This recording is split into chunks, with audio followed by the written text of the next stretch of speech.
James and the Giant Peach.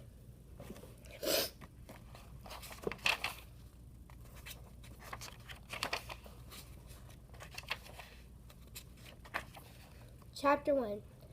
Until he was 4 years old, James Henry Trotter had a happy life. He lived peacefully with his mother and father in a beautiful house beside the sea. There were always plenty of other children for him to play with, and there was the sandy beach for him to run about on, and the ocean to paddle in. It was the perfect life for a small boy. Then, one day, James's mother and father went to London to do some shopping. And there a terrible thing happened. Both of them suddenly got eaten up in a full daylight, mind you, and on a crowded street by an enormous, angry rhinoceros, which had escaped from the London Zoo. Now this, as you can well imagine, was a rather nasty experience for two such gentle parents. But in the long run, it was far nastier for James than it was for them. Their troubles were all over in a jiffy. They were dead and gone in 35 seconds flat. Poor James, on the other hand, was still very much alive, and all at once he found himself alone and frightened in a vast, unfriendly world. The lovely house by the seaside had to be sold immediately, and the little boy, carrying nothing but a small suitcase containing a pair of pajamas and a toothbrush, was sent away to live with his two aunts. Their names were Aunt Sponge and Aunt Spiker, and I am sorry to say that they were both really horrible people. They were selfish and lazy and cruel, and right from the beginning they started beating poor James for almost no reason at all. They never called him by his real name, but always referred to him as "you disgusting little beast," or "you filthy nuisance," or "you miserable creature." And they certainly never gave him any toys to play with or any picture books to look at. His room was as bare as a prison cell. They lived, Aunt Sponge, Aunt Spiker, and now James as well, in a queer ramshackle house on the top of a high hill in the south of England. The hill was so high that from almost anywhere in the garden James could look down and see for miles and miles across a marvelous landscape of woods and fields. On a very clear day, if he looked in the right direction, he could see a tiny gray dot far away on the horizon, which was the house that he used to live in with his beloved mother and father. And just beyond that, he could see the ocean itself, a long thin streak of blackish blue, like a line of ink beneath the rim of the sky. But James was never allowed to go down off the top of that hill. Neither Aunt Sponge or Aunt Spiker could ever be bothered to take him out herself. Not even for a small walk or a picnic. And he certainly wasn't permitted to go alone. The nasty little beast will only get into mischief if he goes out of the garden, Aunt Spiker had said. And terrible punishments were promised him, such as being locked up in the cellar with the rats for a week, if even so much as dared to climb over the fence. The garden, which covered the whole of the top of the hill, was large and desolate, and the only tree in the entire place, apart from a clump of dirty old laurel bushes at the far end, was an ancient peach tree that never gave any peaches. There was no swing, no seesaw, and no sandpit, and no other children were ever invited to come up the hill to play with poor James. There wasn't so much as a dog or a cat around to keep him company. And as time went on, he became sadder and sadder and more lonely. And he used to spend hours every day standing at the bottom of the garden, gazing wistfully at the lovely but forbidden world of the woods and fields and ocean that was spread out below him like a magic carpet. Chapter 2. After James Henry Trotter had been living with his aunts for 3 whole years, there came a morning when something rather peculiar happened to him. And this thing, which, as I say, was only rather peculiar, soon caused a second thing to happen, which was very peculiar. And then the very peculiar thing, in its own turn, caused a really fantastically peculiar thing to occur. It all started on a blazing hot day in the middle of summer. Aunt Sponge, Aunt Spiker, and James were all out in the garden. James had been put to work as usual. This time he was chopping wood for the kitchen stove. Aunt Sponge and Aunt Spiker were sitting comfortably in deck chairs nearby, sipping tall glasses of fizzy lemonade and watching him to see that he didn't stop work for one moment. Aunt Sponge was enormously fat and very short. She had small piggy eyes, a sunken mouth, and one of those white flabby faces that looked exactly as though it had been boiled. She was like a great white, soggy, overboiled cabbage. Aunt Spiker, on the other hand, was lean and tall and bony, and she wore steel-rimmed spectacles that fixed onto the end of her nose with a clip. She had a screeching voice and long, wet, narrow lips, and whenever she got angry or excited, little flecks of spit would come shooting out of her mouth as she talked. And there they sat, these two ghastly hags, sipping their drinks and every now and again screaming at James to chop faster and faster. They also talked about themselves, each one saying how beautiful she thought she was. Aunt Sponge had a long-handled mirror on her lap, and she kept picking it up and gazing at her own hideous face. "I look and smell," Aunt Sponge declared, "as lovely as a rose. Just feast your eyes upon my face. Observe my shapely nose. Behold my heavenly, silky locks. And if I take off both my socks, you'll see my dainty toes.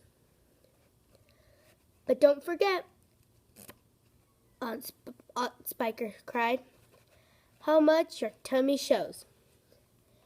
Aunt Sponge went red. Aunt Spiker said, my sweet, you cannot win. Behold my gorgeous curvy shape, my teeth, my charming grin. Oh, BTS me, how I adore my radiant looks. And please ignore the pimple on my chin. My dear old trapped, Aunt Sponge cried out. You're only bones and skin. Such loveliness as I possess can only truly shine in Hollywood, Aunt Sponge declared. Oh, wouldn't that be fine? I'd capture all the nation's hearts. They'd give me all the leading parts. The stars would all resign.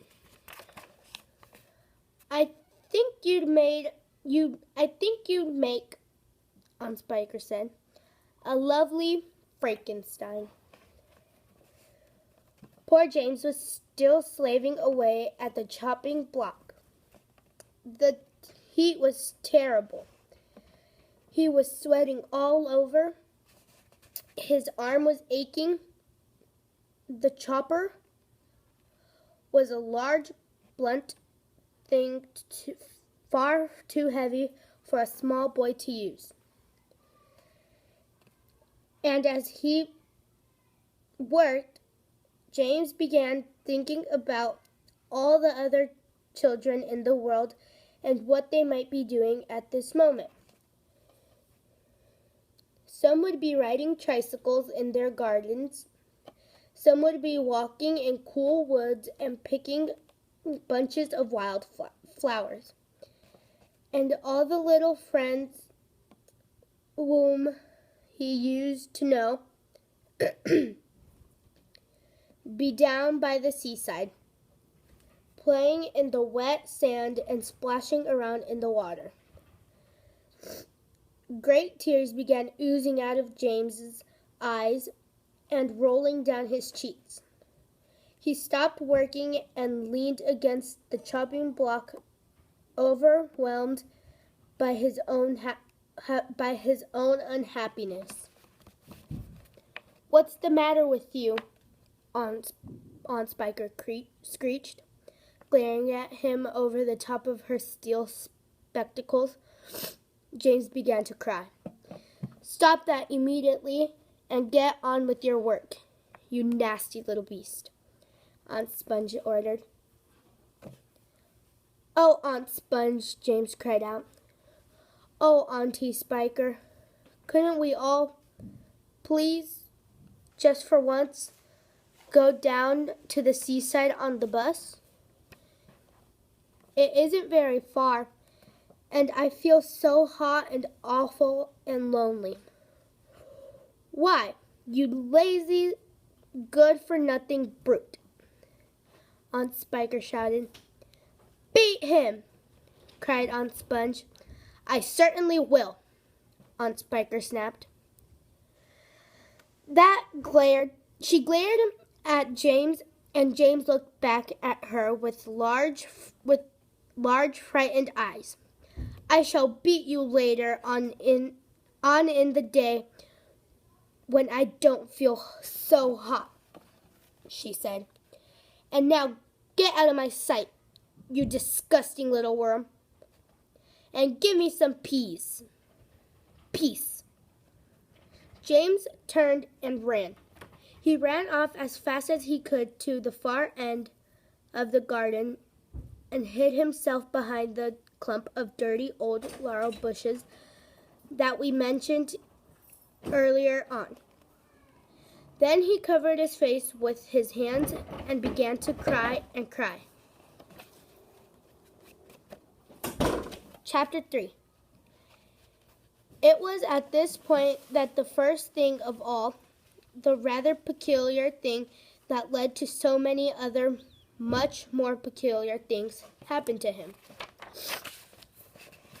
For suddenly, just behind him, James heard a rustling of leaves, and he turned around and saw an old man in a crazy dark green suit emerging from the bushes. He was a very small old man, but he had a huge bald head and a face that was covered all over with bristly black whiskers. He stopped when he was about 3 yards away, and he stood there leaning on his stick and staring hard at James.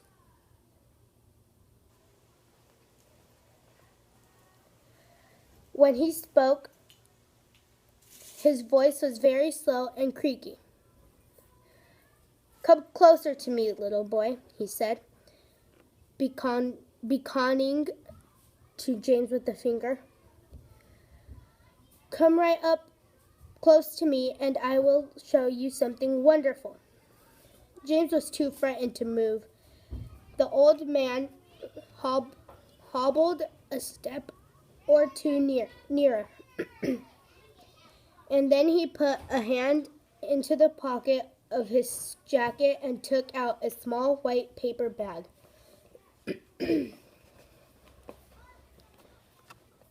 "You see this?" he whispered, waving the bag gently to and fro in front of James's face. "You know what this is, my dear? You know what's inside this little bag?" Then he came nearer still, leaning forward and pushing his face so close to James that James could feel breath blowing on his cheeks. The breath smelled musty and stale and slightly mild wet, like air in an old cellar. "Take a look, my dear," he said, opening the bag and tilting it toward James. Inside it, James could see a mass of tiny green things that looked like little stones or crystals, each one about the size of a grain of rice. They were extraordinarily beautiful, and there was a strange brightness about them, a sort of luminous quality that made them glow and sparkle in the most wonderful way. "Listen to them," the old man whispered. "Listen to them move." James stared into the bag, and sure enough, there was a faint rustling sound coming up from inside it. And then he noticed that all the thousands of little green things were slowly, very, very slowly, stirring about and moving over each other as though they were alive. "There's more power and magic in those things in there that in all the rest of the world put together," the old man said softly. But, what are they?" James murmured, finding his voice at last.